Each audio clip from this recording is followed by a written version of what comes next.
conditional operator. Conditional operator कम ही होते question mark or full call. ठीक ना? और that basically your ternary operator दी. मतलब ये तो three operands पकार दी. और that is really your shorthand if else दी आगे पछान दिखा दी. Syntax किसम लगे? Syntax इधर से ये चूँ सर अब your boolean expression दी. और the boolean expression में सब लगी true या false. और दे लगे वो यो statement 1 भी और वो लोग सर statement 2 भी.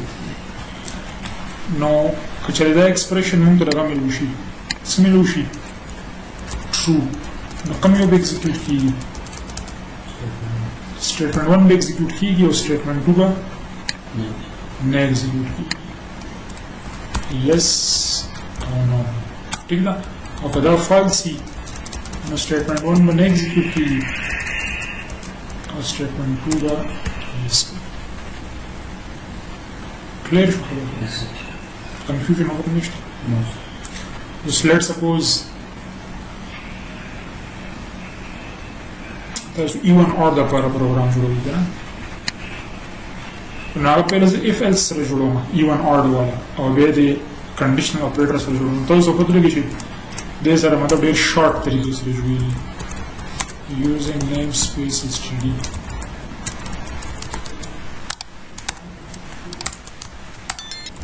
int number or string result cout enter number num is equal to sum cin num सही.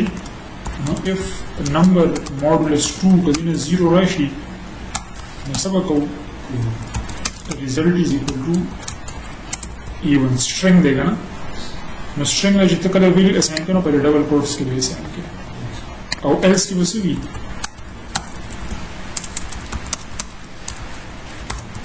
result वो भी odd सही ना. और end की वजह से print को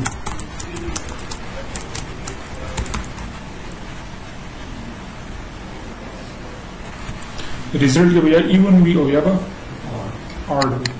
ठीक ना. और depend की बजाय number 1 कदा उससे safe कम number over let's suppose even score और ज़्यादा कि 4 enter कम 4 तो पर ऐसे पका नहीं और कदे कि ज़ 3 enter कम हो गया. क्लियर है खबर. उसे भी पूरी दम से तकरीबन सब सो पिंजल लाइंस दिखा ना लामा कमेंट कर और जो सीओ स्टेटमेंट दिखा रिजल्ट इज इक्वल टू सही ना का नंबर सूशी पर दो मुकम्मल तकसीम शुरू सौ वापस का even otherwise odd.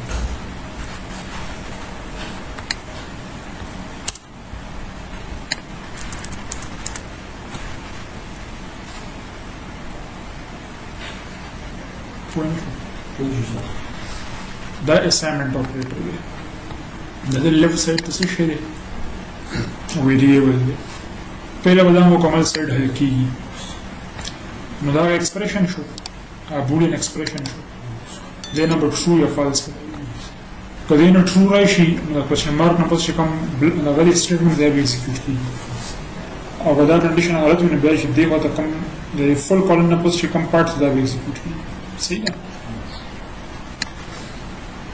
let's suppose हमारा 4 हम enter करना 4 दोपहर से पका रहे even और let's suppose 5 हम enter करना ये पर مثلا مثلا هو بقيناش او تاسو د سم کولې چې دا به کېدې نه ختم کړي دا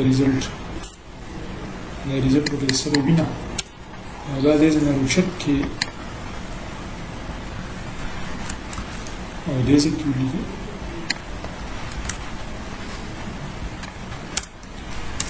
سی اوټ پرنټینګ کوي دا خو څه شی پرنټ کوي یا به ایون پرنټ کوي یا به آرټ پرنټ کوي خو ډیپند په څه باندې کوي सही कंडीशन में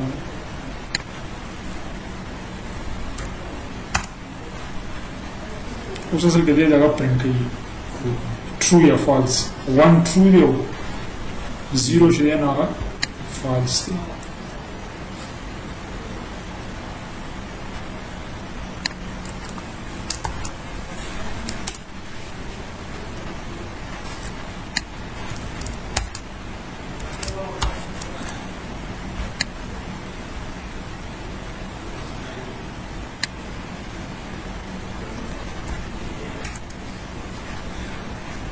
په مسله باندې پوه شوي څه مسله وه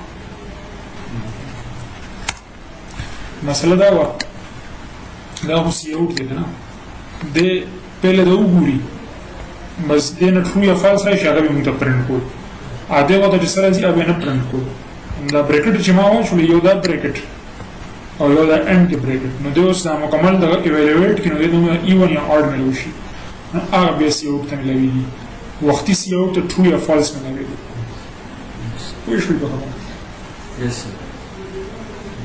پوه شوي نو دې ته څه ویلی شي Conditional operator. Thank you for watching my video.